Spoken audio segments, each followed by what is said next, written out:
itu dilakukan. Penjelajah yang lain itu adalah dari Spanyol, dipelopori oleh Christoforos Columbus. Sebenarnya Christoforos Columbus itu berkebangsaan Italia, tetapi dia menetap di Spanyol. Dari Spanyol ke arah barat melewati Samudra Atlantik sampai di Kepulauan Bahama dan mengira sampai di India. Maka penduduknya disebut Indian. Penjelajah dari Spanyol yang lain bernama Amerigo Vespucci. Ia merupakan seorang pelaut dari Spanyol berkebangsaan Italia, mengadakan penjelajahan di Amerika bagian timur dan berhasil membuat peta benua tersebut. Masih dari Spanyol, yang ketiga adalah Ferdinand Magelhaens. Ia bertolak dari Spanyol dengan 3 kapalnya, yaitu kapal Nina, Pinta, dan Saint Maria ke arah barat melalui Samudra Atlantik sampai ujung benua Amerika atau disebut Selat Magelhaens. Kemudian dilanjutkan melalui Samudra Pasifik sampai di Filipina dan terbunuh. Penjelajahan Magelhaens dilanjutkan oleh Juan Sebastian Elcano ke Maluku sampai Samudra Hindia, lanjut ke Tanjung Harapan dan Spanyol. Penjelajah yang keempat dari negara Spanyol itu adalah Ferdinand Cortés. Ia berhasil menemukan Meksiko dan merampas kebudayaan suku Aztec dan Maya yang terbuat dari emas. Penjelajah samudra yang kelima dari Spanyol adalah Pizarro. Ia berhasil menemukan kebudayaan suku Inca dan merampasnya. Nah, sekarang kita bicara tokoh-tokoh penjelajah dari Portugis. 1. Bartolomeu Dias. Ia berangkat dari Lisabon pada tahun 1486,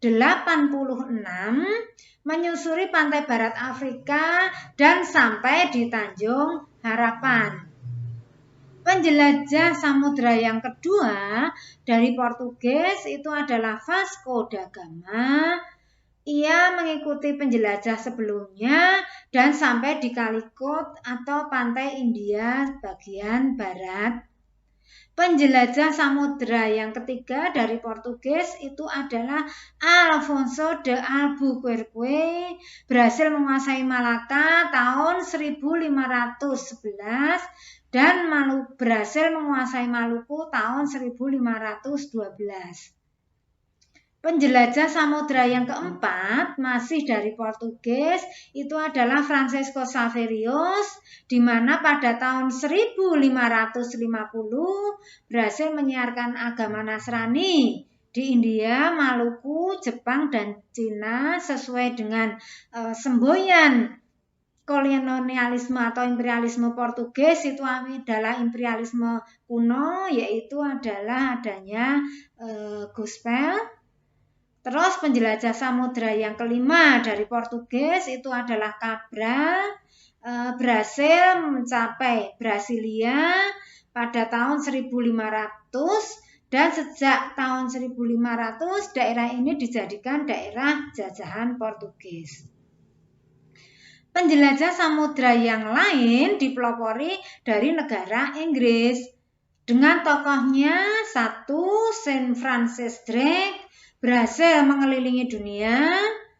Penjelajah samudra dari Inggris yang kedua adalah James Cook, mendarat di pantai timur Australia. 3. William Dampier, mendarat di pantai barat Australia dan membuat buku tentang benua tersebut. 4 adalah Matthew Flinders, berhasil mengelilingi Australia dan membuat peta benua tersebut. Penjelajah samudra yang lain itu dari negara Belanda, dipelopori oleh Barents, di mana pada tahun 1594 Dia berusaha mencari wilayah Asia melalui kutub utara, tetapi terhenti karena air laut membeku dan ia meninggal dunia. Kemudian dilanjutkan oleh Abel Tasman, berhasil menemukan pulau Tasmania. Penjelajah samudra yang ketiga itu adalah Cornelis de Houtman, di mana pada tahun 1596 berhasil mendarat di pelabuhan Banten dan pada tahun 1602 mendirikan VOC. Kemudian penjelajah samudra dari Belanda yang lain itu adalah pada William James pada tahun 1666 mendarat di Teluk Carpentaria. Nah, itulah tadi beberapa negara yang melakukan penjelajahan samudra. Nah, sekarang akibat adanya penjelajahan samudra, yaitu terjadinya perjanjian antara Spanyol dengan Portugis, yaitu perjanjian Tordesillas, yang isinya membagi kekuasaan dalam pelayaran, di mana wilayah barat dikuasai oleh Spanyol, timur dikuasai oleh Portugis. Akibat penjelajahan samudra yang kedua itu adanya tanah-tanah jajahan atau munculnya atau lahirnya tanah-tanah jajahan. Yang ketiga, mengalirnya logam mulia ke negara-negara penjajah, misalnya emas, perak. Terus yang keempat, dikenalnya tanaman-tanaman perdagangan seperti kopi, kina, tembakau, atau kalau kita bicara besok tentang adanya sistem tanam paksa, di mana bangsa Indonesia berhasil mengenal beberapa macam tanaman-tanaman yang laku dijual di Eropa, adanya sistem tanam paksa. Yang keempat, itu adanya perkembangan ilmu pengetahuan dalam bidang astronomi. Yang kelima, terjadinya perpindahan bangsa ke benua lain. Yang keenam, itu agama Nasrani berkembang pesat. Nah, saya rasa sekian dulu video pembelajaran kali ini.